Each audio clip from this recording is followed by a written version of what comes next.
أول ما وصلنا هنا حسيت إننا مش في مكان عادي.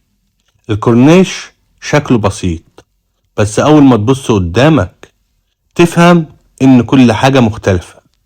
الهوا هنا له طعم تاني، أهدى وأنضف، وإحساس يخليك تقف كده شوية من غير ما تتكلم.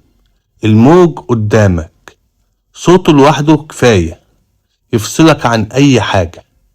كل ما تمشي خطوة تحس إنك بتبعد عن الزحمة وتقرب لحاجة أهدى بكتير.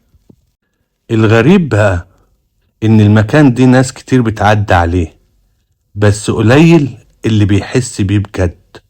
النهاردة معايا عميل طالع الرحلة دي عشان يغير موده، بس واضح من أول دقيقة إنه دخل في مود تاني خالص. قعدة بسيطة على الكورنيش، بس إحساسها مش بسيط. تبص حواليك تلاقي ناس جاية تهدى، تفصل وتعيش اللحظة. وانت واقف كده حاسس إن في حاجة جاية، مش مجرد بحر، لا، حاجة أكبر من كده بكتير.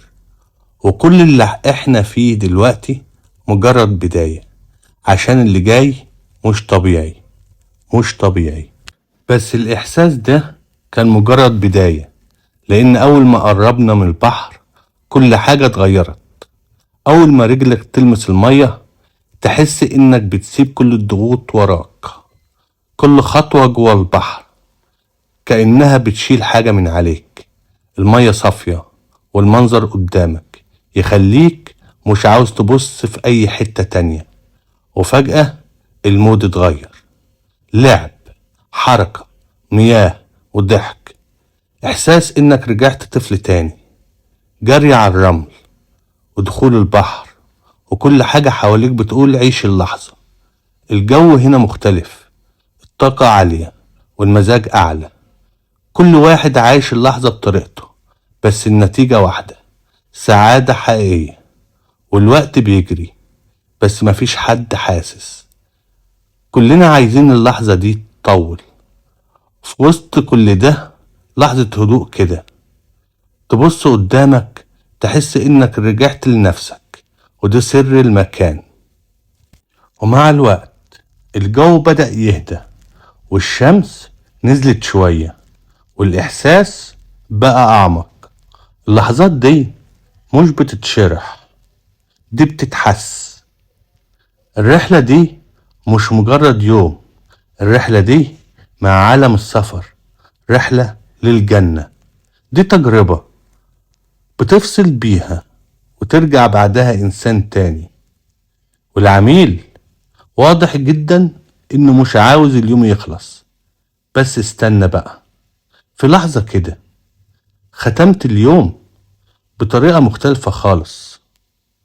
وقفت كده ومعايا عيش وبدأت أدي أكل للحمام، وفجأة الدنيا اتلمت حواليا، حمام من كل اتجاه، حركة، صوت جناحات، ومنظر يخطف العين. اللحظة دي كانت هدية، بس تأثيرها كبير جدا. تحس إنك جزء من المكان، مش مجرد زائر. بس السؤال بقى، المكان دي فين؟ ولو عرفت هنقول هل هنخليه سر. عالم السفر، سكة أمان شفافية.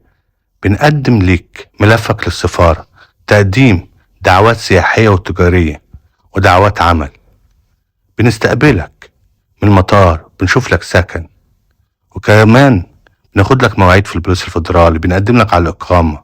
والأخوات اللي جايين يولدوا كمان احنا بنقدم لهم خدمات لوجستية، استخراج الأوراق للبيبي وأوراق الأبوين. عالم السفر.